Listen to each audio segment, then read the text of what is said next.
Farmers card বা কৃষকের card. বাংলাদেশে প্রতিটা কৃষককে নিবন্ধিত করা হবে। আপনার যেমন ভোটার আইডি নিবন্ধন হয়েছে ওই রকম কৃষক কার্ডের বিশেষ সুবিধা পাবেন। কি কি সুবিধা? তারা বীজ পাবেন উন্নত জাতের ফ্রি। টোটাল বীজের খরচ, চাষের খরচ, কীটনাশক এবং অন্যান্য সারের খরচ আপনাকে দেওয়া হবে। আমরা কিন্তু কৃষি প্রধান দেশই। কৃষির ক্ষেত্রে আমাদের যেটা পরিকল্পনা, এটা হয়তো বহুবার শুনেছেন। ফ্যামিলি কার্ড নিয়ে একটা বললাম আপনাদেরকে, এইটা আরেকটা ফার্মার্স কার্ড বা কৃষকের কার্ড। এই ফার্মার্স কার্ড হচ্ছে সেই কার্ড যে কার্ডে বাংলাদেশের প্রতিটা কৃষককে নিবন্ধিত করা হবে। আপনার যেমন ভোটার আইডি নিবন্ধন হয়েছে ওই রকম, আপনি যেমন অনলাইনে জন্ম সনদ নেন ওই রকম। যাদের জমি 3 বিঘা বা তার কম, কিংবা যারা হচ্ছে অন্যের জমিতে পাট খাটে, এই ধরনের কৃষক যারা, তারা কিন্তু এই কৃষক কার্ডের বিশেষ সুবিধা পাবেন। কি কি সুবিধা? তারা বীজ পাবেন উন্নত জাতের ফ্রি, তারা সার পাবেন উন্নত জাতের ফ্রি, এবং একটা ফসল তারা পাবেন ফ্রি। একটা ফসল বলতে ধরেন আপনার 3টা ফসল হয়, সেখানে একটা ফসলের টোটাল বীজের খরচ, চাষের খরচ, কীটনাশক এবং অন্যান্য সারের খরচ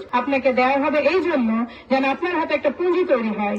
ওই পুঁজি দিয়ে আপনি বাকি 2টা ফসল চাষ করতে পারেন। এর বাইরে আপনার আমাদের প্রতিটা কৃষি পণ্য যাই হোক, সে আপনার চাল মুরগি, হাঁস মুরগি হোক, মাছ হোক, আপনার ধান, আপনার গম, যেটাই হোক না কেন, এই প্রতিটাকে বীমার আওতায় আনা হবে। বীমার আওতায় কেন আনা হবে? কারণ হলো এই কৃষি পণ্যগুলা খুব কি বলবো, এটার খুব ঝুঁকিতে থাকে। আপনার আবহাওয়া খারাপ হলো, কৃষি আপনার গেল, ধান নষ্ট হয়ে গেল।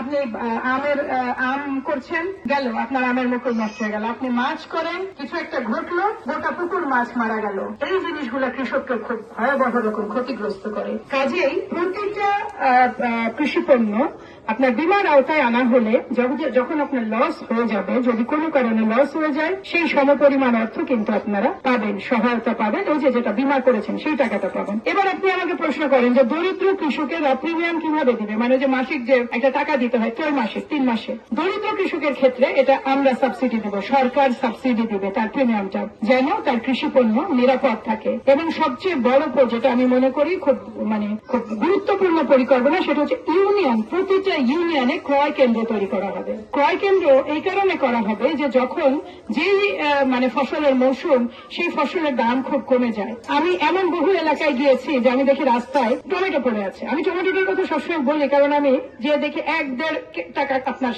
কেজিতে বিক্রি করছে, তখন তো আর ঢাকায় ওটা বিক্রি হচ্ছে 25 টাকায়, 30 টাকায়।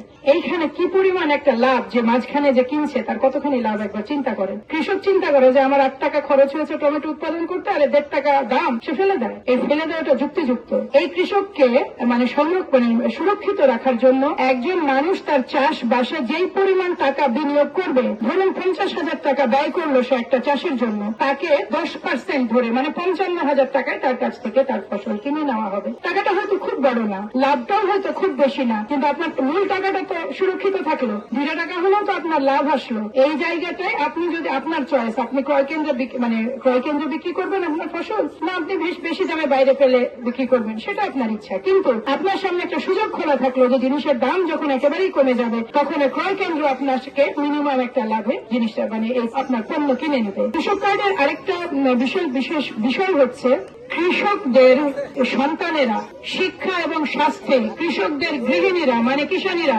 শিক্ষা এবং স্বাস্থ্যে বিশেষ সুবিধা পাবেন। এই সুবিধা আমাদের এটা আমাদের সরকারের শ্রদ্ধা কৃষক পরিবারদের প্রতি, আমাদের সরকারের ভালোবাসায় কৃষক পরিবারের প্রতি, আমাদের সরকারের নিরাপত্তা দেওয়ার চেষ্টা কৃষকদের প্রতি। কৃষক যারা এই দেশটার মেরুদণ্ড।